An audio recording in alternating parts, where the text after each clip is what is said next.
तो फिर किसकी वेट कर रहे हो? क्या इस देश का कोई प्रधानमंत्री मुसलमान बनेगा? क्या वो हिंदू राष्ट्र की घोषणा करेगा? कर हमारे पुरखों ने देश को आजाद कराया।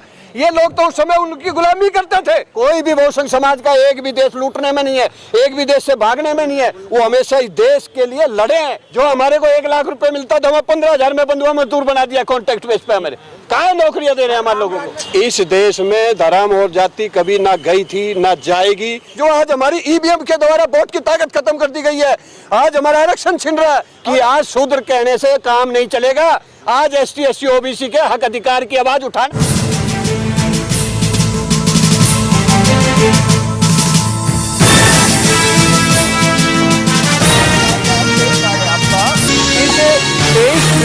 साल के अंदर भी आज जो है 9 साल आपको हो गए सत्ता में बैठे हुए।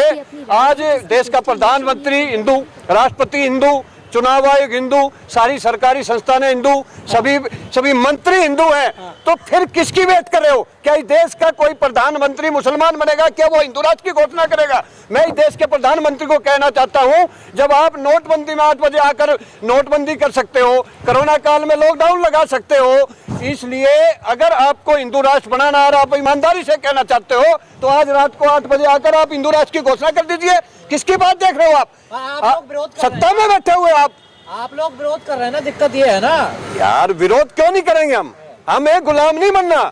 हम कर्मयोगी हैं, देशभक्त लोग हैं, हम मूल निवासी हैं देश के। हमने आजादी से पहले मुगलों और अंग्रेजों के खिलाफ लड़ाई लड़कर हमारे पुरखों ने देश को आजाद कराया।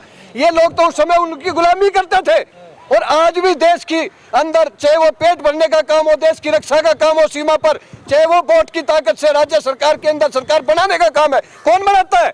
लेकिन सर हिंदू राष्ट्र से ये दिक्कत है कि ये भाईचारा खत्म करने वाला है, आपस में लड़ाई, हिंदू मुसलमान की लड़ाई करने वाले मामला। इसलिए हम लोग चाहते हैं देश में भाईचारा हो, मानवता हो। ऐसा है अखंड भारत के अंदर, यही अखंड भारत है। कोरोना काल के अंदर लाखों आदमी 1-1 हजार किलोमीटर भूखे पेट भाग रहे थे, भूखे पेट मर रहे थे। ये अखंड भारत बनाने का काम करते हैं। मैं ये पूछना चाहता हूं, जब कोरोना काल के अंदर कहां चले गए थे आप? तो कहीं ना कहीं ये लोग 24 की साधु संतों का सपना पूरा नहीं होने देंगे। देखो, साधु संतों का सपना थोड़ी है, सपना तो इस देश के कर्मयोगियों का, जो मूल निवासी है उन लोगों का है सपना, इस देश को आगे ले जाने का। और देश के अंदर हक अधिकार जो हमारा छीन रहा है 75 वर्ष से, उसको हक अधिकार दिलाने के लिए आज हमारे समाज के लोग जागरूक हो चुके हैं और वो रोड पर निकल चुके हैं। आज पूरे देश के अंदर बहुसंख्य समाज आंदोलन की तरफ चल रहा है। तो साधु संतों कसम खा रहे हिंदू राष्ट्र बनाने की, समाधि लेने के लिए तैयार है। देखो, ऐसा है, आज तक किसी भी साधु ने कोई समाधि नहीं ली। ये जो बागेश्वर बाबा को अब लाया गया, ये 24 की तैयारी है। कहीं ना कहीं हिंदू राष्ट्र में कहना चाहता हूँ, किसकी बात देख रहे हैं?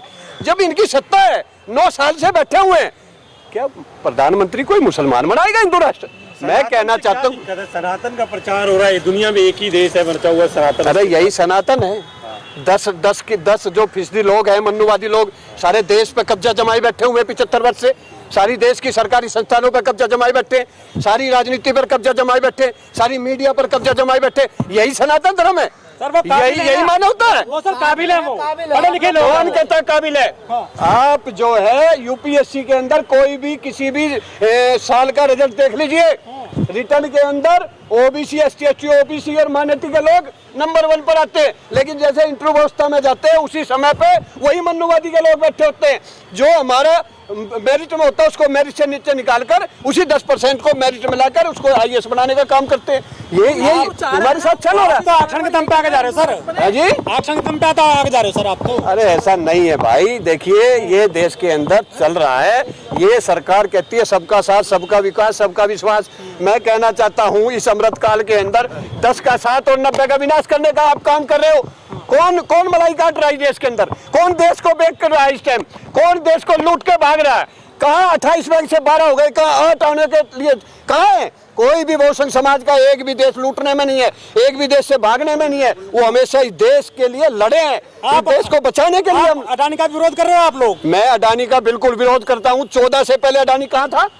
आज 14 से लेकर अब 23 के अंदर आज अडानी इस देश का नंबर 1 नहीं, पूरे वर्ल्ड में 6-7वें नंबर पर आ गया था, आज 21वें नंबर पर आ गया। किसने बना दिया एकदम से? राष्ट्रवादी उद्योगपति है वो, राष्ट्रवादी उद्योगपति। वो राष्ट्रव्यापी नहीं, वो राष्ट्रद्रोही आदमी है। उसने सारी देश की सरकारी संस्थानों को जो है अपने अंडर लेकर हमारे लोगों को गुलाम बना दिया, हमारी नौकरियां छीन रहे हैं, हमारा आरक्षण छीन रहे हैं, नौकरी दे रहे हो। बाबा साहब का संविधान खत्म कर दिया है। कहाँ मान रहे हैं संविधान को? नौकरी दे रहे हैं डांडी तो लोगों को। कौन नौकरी दे रहा है? जो हमारे को 1 लाख रुपए मिलता था वह 15,000 में बंधुआ मजदूर बना दिया कॉन्ट्रैक्ट बेस पे। हमारे कहाँ नौकरियां दे रहे हैं हमारे लोगों को? में सब कुछ ठीक हो जाएगा, इसी की तो कल्पना कर रहे हैं। अरे ये रावण राज चल रहा है, किसने कहा ये राम राज आ रहा है? राम राज होता तो सबका साथ, सबका विकास और 90% लोगों को साथ लेके चलते। आज क्यों हमारा आरक्षण खतरे में? रामराज आने नहीं दे रहे ना, विरोध कर रहे हैं ना, देखिए। अरे कहा यार, फिर वही बात कर रहे हो आप, राम राज। अरे ये राम के नाम पर हम लोगों को बांट रहे हैं। जब राम मंदिर का आंदोलन हुआ था, कौन लोग थे मरने वाले? कौन थे आंदोलन करने वाले? हमारे ही SC ST OBC माइनॉरिटी के लोग थे। एक भी वो जो आज ट्रस्ट के अंदर बैठे हुए 16 व्यक्ति, उनमें आज एक भी हमारा नहीं है। क्यों? मंदिर बनना ना आपके लिए, आपको। अरे भाई मंदिर नहीं, हमें अब शिक्षा का मंदिर चाहिए। हमें अब लोकसभा, राज्यसभा और बड़ी IPS डॉक्टर इंजीनियर की तरफ चलना है। अब हमें घंटा बजाना नहीं है।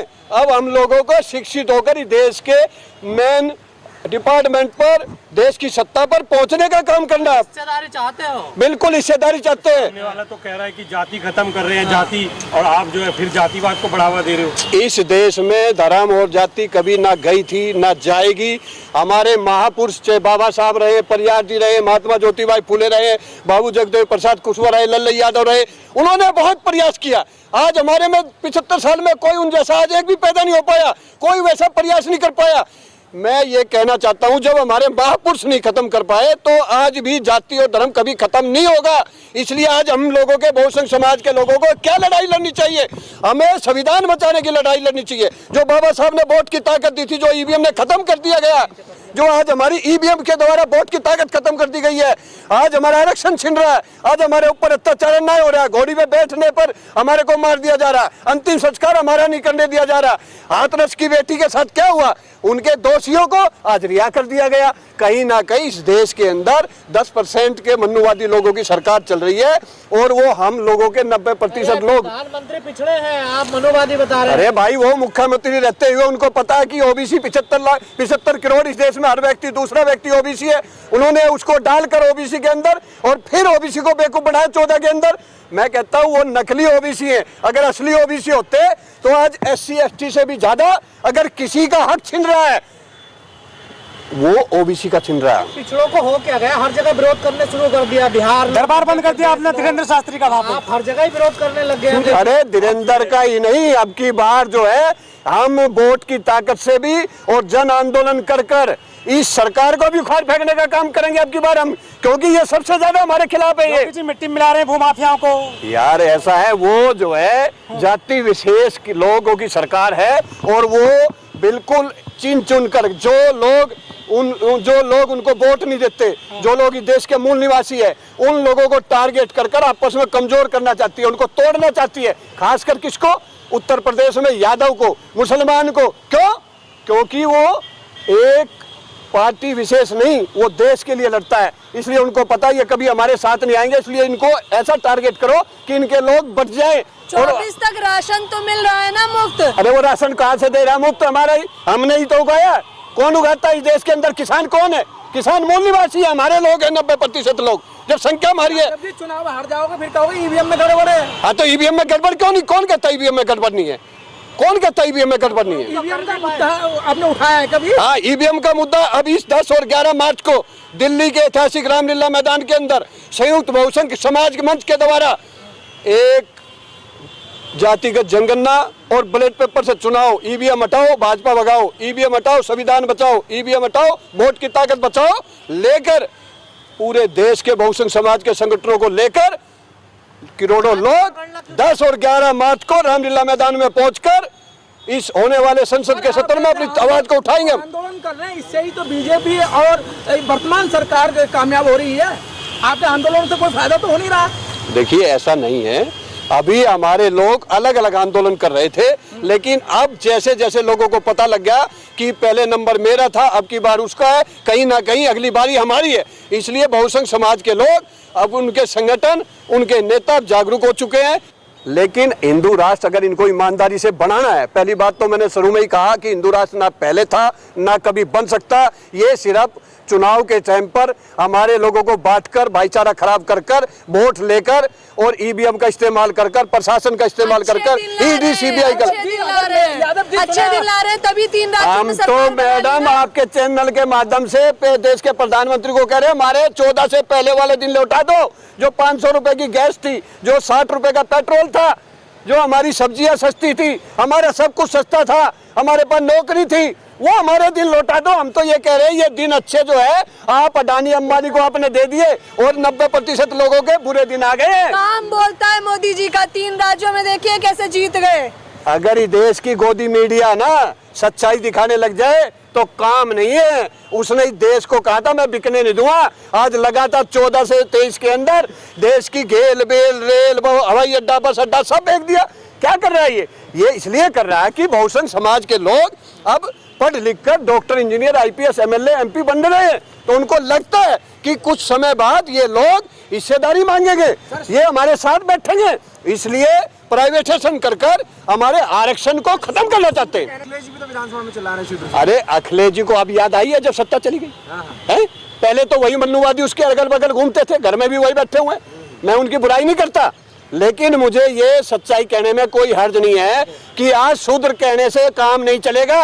आज एसटी एससी ओबीसी के हक अधिकार की आवाज उठाना, उसके साथ उसको लेकर चलना, उसके खिलाफ जो अत्याचार हो रहा है उसको न्याय दिलाना और उसको अपने साथ लेकर हर चुनाव के अंदर लेकर चलना पड़ेगा जब अखिलेश जी की सत्ता में आएंगे शूद्र बनने से।